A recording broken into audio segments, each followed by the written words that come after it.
Hello, it's Dave Giles here for the next lesson of Cambridge National Education IGCSE Physics. We're looking at the electricity unit, and today we're looking at parallel and series circuits, obviously focusing on parallel circuits.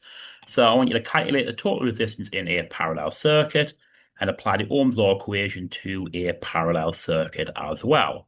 So first of all, let's take a quick look at a parallel circuit in action.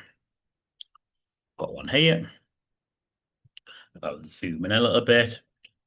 So as you can see, at the moment, I've got 120 volts. I've got three 60 ohm resistors. The total resistance is 20 ohms, and the total current is 6 amps.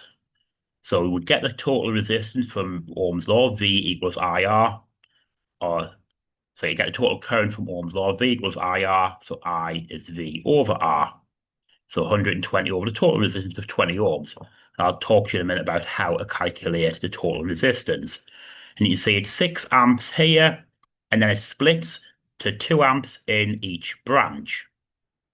So 2 amps going through each of the 60 ohm resistors, and recombining here to give 6 amps again. However, so at the moment, it looks like the current splits evenly. However, that's not always the case. So at the moment, I've got 3 identical resistors. So I'm going to change it now to 20, 40, and 60 ohms. You can see now the total resistance is about 11 ohms, or 10.9, and the total current is 11 amps. So here we've got 120 volts, and what I'm going to do is I'm going to increase the voltage. That doesn't change the total resistance, but it does change total current. I've doubled the voltage, so I've doubled the current. And you can see now the total current is 22 amps. And I've got 12 amps going through the 20 ohm resistor, 6 amps through the 40 ohm resistor, and 4 amps through the 60 ohm resistor. Now, each resistor now no longer has the same current going through it. And that is because current takes the path of least resistance. So most of the current is going through the 20 ohm resistor, the path of least resistance. And you can see that the least amount of current is going through the 60 ohm resistor. Okay. So let's get some notes down relating to that. So recap what we said before. Current is the flow of charge in a circuit. It's caused by the movement of electrons and wires or conductors in this measured in amps. In a parallel circuit, the current splits, so varies in different branches. And the current will take the easiest path, the path of least resistance. In other words, when it splits, most of the current will go through the smallest resistor. Voltage. As you record the voltage across a component in parallel circuit, remember when we connect the voltmeter, we connect it in parallel with the component. The voltage will be the same regardless of where the voltmeter is placed in a parallel circuit. Resistance. So resistance is the opposition electrical current through a conductor and is measured in ohms. If there are only 2 resistors in a parallel circuit, the resistance can be calculated using this formula. The total resistance is R1 times R2 over R1 plus R2. So you can see here, I've got 250 ohms, 100 ohms, total resistance, 71.4 ohms. Due to the current having more paths, when resistors are added in parallel, the total resistance is less than if there was just one resistor on its own. So if I go back to this, you can see now the total resistance is about 11 ohms, and it's smaller than the lowest resistor of 20 ohms. If I was to make 1,000 ohms, 1,000 ohms. See, now the total resistance is 54 ohms. It's basically because I've got 2 very big resistors and 1 small resistor. I've got most of the current going through the small resistor. So effectively, the total resistance is a little bit less than the smallest resistance. So back to resistance. Often there will be more than 2 resistors, and if that happens, use this formula. Total resistance is 1 over R1 plus 1 over R2 plus 1 over R3, etc., etc. So here, 250, 150, 100 ohms. Type that in my calculator and I get 48.4 ohms. It might be worth you just trying to type that in your calculator, pausing it for a moment and just checking you can use the fraction buttons quite well in your calculator to get the correct answer. Okay. Quick task, calculate total resistance for each of the circuits below. Just pause it and I'll put the answer on now.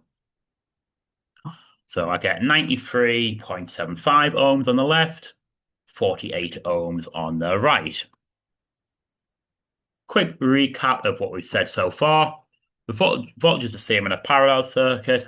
Current splits in a parallel circuit. V equals IR. So therefore I is V over R. So another circuit here, calculate the current in each branch. Okay, so we're now going beyond just calculating the resistance. We're going to try and calculate the current in each branch. So previous example, we calculated this to be 48.4 ohms. So we can work out the total current first. So it's just the total voltage. I could have wrote that as VT over RT. So it's 10 divided by 48.39, which is 0.207 amps. We can calculate the current in each branch using the same formula. I1 is V over R1, so 10 over 250. I2 is V over R2, 10 over 150. I3 is V over R3, 10 over 100, which is 0.1. I can also add these together because the total current in here should be the same. So when you add these up, it should equal the total current in. And when you add these up, you get 0.207. Okay, so quick task for you have a go at yourself. Calculate the total resistance and total current in each branch of the following circuits. We'll assume the top resistors R1 and R2, same here, R1, R2, R3, R4. Okay, and I'll put the answers on now.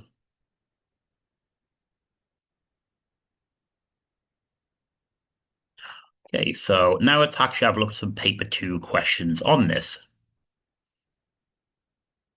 The diagram shows a battery connected to two identical resistors, 3 ammeters, M1, M2, and M3 are connected in the circuit. So meter M1 reads 1 amp. What are the readings on M2 and M3? So this is a recap of Ohm's law question. And it's just, in fact, you've got to remember the current will be the same everywhere in the series circuit.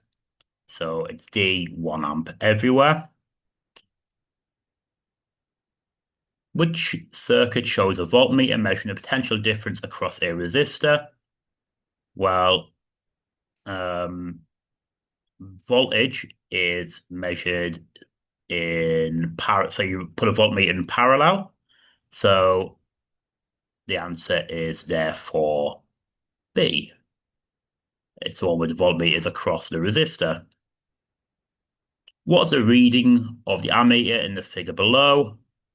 So I've got 6 amps in, 2 amps has gone to the top. So the remainder has gone to the bottom. So the remainder is 6 minus 2, which is 4 amps. The diagram shows 2 ways in which 3 lamps may be connected. Which statement is correct? So we'll start from the bottom. If lamp Y breaks in circuit 2, lamp Z will go out, but lamp X will remain on. That's false because they will all go out. In circuit 2, if one of them goes, if lamp Y breaks in circuit 1, lamp Z will go out, but lamp X will remain on. So if Y breaks in circuit 1, lamp Z will go out, that's false. But lamp X will remain on. Lamp X will remain on, but Z will not go off because it's parallel. If lamp Y breaks in circuit 2, both the other lamps will go out. That is true, but we'll just double check what A is. If lamp Y breaks in circuit 1, both the other lamps will go out. That's false. Only lamp Y will stop working. So the answer is B.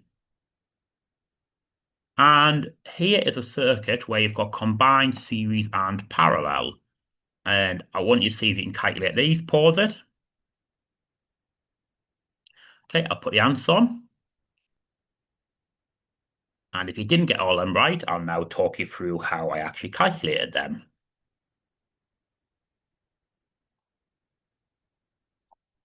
So the resistance in the parallel section, so that is this section here. Now, if I use R1 and R2, although I haven't numbered them here.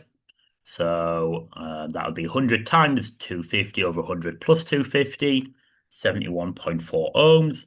The total resistance, well, it's the parallel, if we treat this as a section, if we treat this as one resistor, effectively 171 ohm resistor, plus the 400 gives me 471. The total current is the total voltage divided by the total resistance, so 10 divided by 471. Quick note, sometimes you might see it, instead of total resistance, you might see it written as effective resistance. The voltage across the 400 ohm resistor, so V equals IR, 0.0212, which we've got here, times the 400 ohms, 8.48 volts. And across the parallel section, so it's V parallel equals the total current times the resistance of the parallel section. So 0.0212 times 71.4, which is 1.51 due to rounding, gives you 9.99, close enough to 10. And the current flowing through each of the parallel resistors. So the top one first, the voltage across the parallel resistors section is 1.51. Top resistor is 100, so it's 1.51 over 100. And the bottom one is still 1.51 because we're looking at the voltage across the parallel section, divided by 250, which gives you 6.06 by 10 to the minus 3 amps. And let's have a quick look at a paper 2 question where you have a parallel and a series section. So this is effectively in series with, so R1 is effectively series and 2, 3, and 4 are parallel. Resistor R4 is removed. What effect does removing this resistor have on the effective resistance of the circuit? Now, without even getting the calculator out, I know that the resistance is going to increase because I've now given the current less path to travel through.